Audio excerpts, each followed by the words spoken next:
সুপ্রভাত বন্ধুরা, কারণে অকারণে ব্লগের আমি শিপ্রা বলছি। সকালবেলার মেঘলা মেঘলা ওয়েদার দেখে আজকে কর্তা বাজার থেকে এই 9টা নাগাদ, আমি আজকে সকাল থেকে আর ভিডিওটা শুরু করিনি, ভাল লাগছিল না শরীরটা, তাই 9টার সময় বাজারে গেছে, গিয়ে আবার ইলিশ মাছ নিয়ে এসছে না। সে এখন ইলিশ মাছ রান্না করছি, তাই 3 পিস করছি। এমনিতে মাছ মাছ মাংস কিছু খাচ্ছে না, ইলিশ মাছ দেখলে যেন না তার জিভে জল চলে আসছে। তা লেজটা ভাজা করে রেখেছি, ভাজা খাবে, আর বেগুন দিয়ে পাতলা ঝোল করছি। আমার খুব সর্ষে বাটা ভাপে খাওয়ার শখ হয়েছিল, কিন্তু যেহেতু মেয়ে খাবে না, আর কর্তাও বলছে আমি সর্ষে বাটা খেতে চাইছি না, ও খুব না বলছে না, তা ভাবলাম ঠিক আছে তাহলে বেগুন দিয়ে পাতলা ঝোল করি। কালো জিরা ফোড়ন দিয়ে কাঁচা লঙ্কা দিয়ে বেগুনগুলো কেটে দিয়ে দিয়েছি। এই যে কালো জিরা ফোড়ন দিয়ে ওই মাছটা প্রথমে ভেজে নিয়েছি, ভেজে সেই তেলের মধ্যেই কালো জিরা ফোড়ন দিয়ে কাঁচা লঙ্কা দুটো ফেলে দিয়ে দিয়েছি, দিয়ে বেগুন দিয়ে এবার নুন দিয়ে দেব। নুন খুব একটা বেশি দেবো না, মোটামুটি,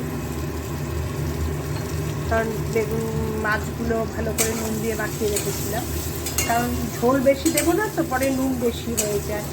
দিয়ে এই নাড়িয়ে চাড়িয়ে কিছুক্ষণ বেগুনগুলো যেই দেখবো একটু ভাজা ভাজা হয়ে গেছে, ঝোল দিয়ে দেবো।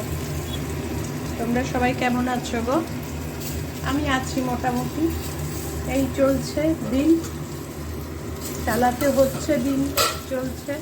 মন টনটাকেও মোটামুটি, মন টনটা খারাপ তো আছেই, ওই আর কি। তবে আগের মতন যেমন একদম খারাপ, একদম ভাল লাগছিল না, সেই জিনিসটা একটু কমেছে। দিয়ে দিলাম একটু হলুদ, ব্যাস। এই নুন আর হলুদ দিয়েই এই বেগুনের ঝোলটা খুব ভাল লাগে খেতে।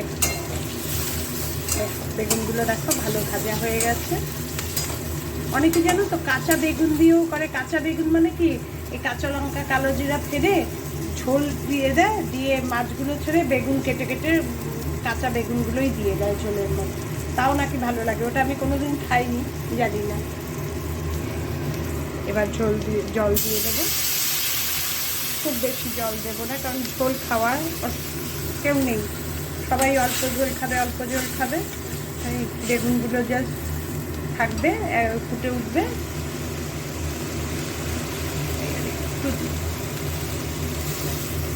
দিয়ে এবার মাছগুলো দিয়ে দেবো। ঝোলটা ফুটে উঠেছে, এবার মাছগুলো এক এক করে ছেড়ে দেবো। এই ঝোলটা রান্না করা একদম ঝামেলা কম।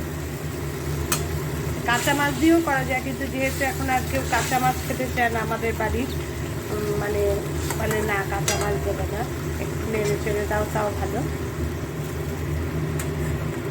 গরম তেলের মধ্যে এপাশ ওপাশ করে একটু নাড়িয়ে চাড়িয়ে তারপরে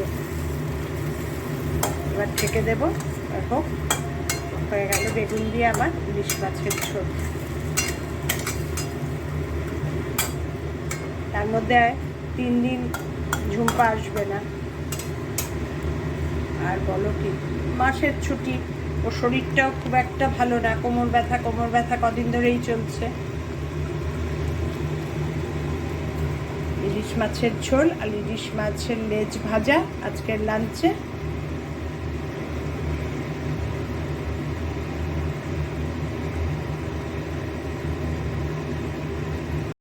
এবার ঢেকে কিছুক্ষণ হতে দেবো, ব্যাস কমপ্লিট আমার বেগুন দিয়ে ইলিশ মাছের ঝোল।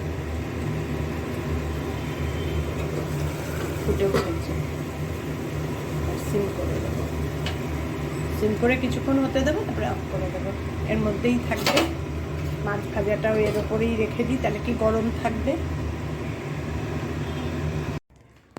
সন্ধেবেলায় কুকি জার থেকে খাবার এসছে, দেখো কি আছে জানি না, সারপ্রাইজ খাবার, নাম বললো না। আমি খুলে দেখি কি আছে, দেখি।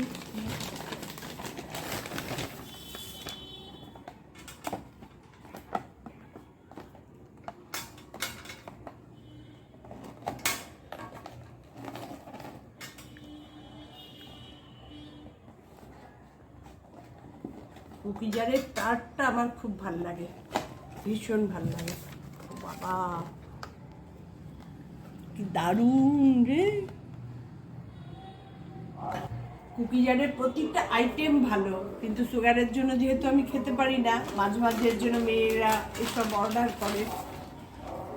কিন্তু আমি ভীষণ ভালোবাসি এসব খেতে, জানো তো। আমার এই পেলে আর কিছু লাগে না।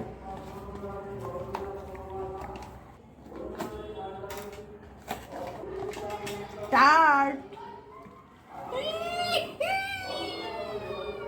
দারুণ, জমে যাবে আজকে, আমার ইভিনিংটা জমে যাবে। আমি টার্টটা খেতে আমি ভীষণ ভালোবাসি গো। সুগার পেশেন্ট হলে কি হবে, মাঝে মাঝে খেয়ে নিই। মেয়েও বলেছে ঠিক আছে, এক আধ দিন খেতেই পারো, মাসে 2-1 দিন খেতেই পারো, একটু একটু একটু। আর আমি টার্টটা ভীষণ ভালোবাসি। আজকে টার্ট দেখিয়ে সন্ধেবেলা স্ন্যাক্স খেতে খেতেই আমার ভিডিওটা শেষ করলাম। তোমাদের কেমন ভালো লাগে আমার ভিডিও জানিও, লাইক কমেন্ট শেয়ার করে দিও, আমার চ্যানেলটা সাবস্ক্রাইব করে নিও। তোমরা সবাই ভালো থেকো, সুস্থ থেকো, সাবধানে থেকো। আবার দেখা হবে নতুন একটা দিন নতুন ভিডিওর সঙ্গে। টাটা।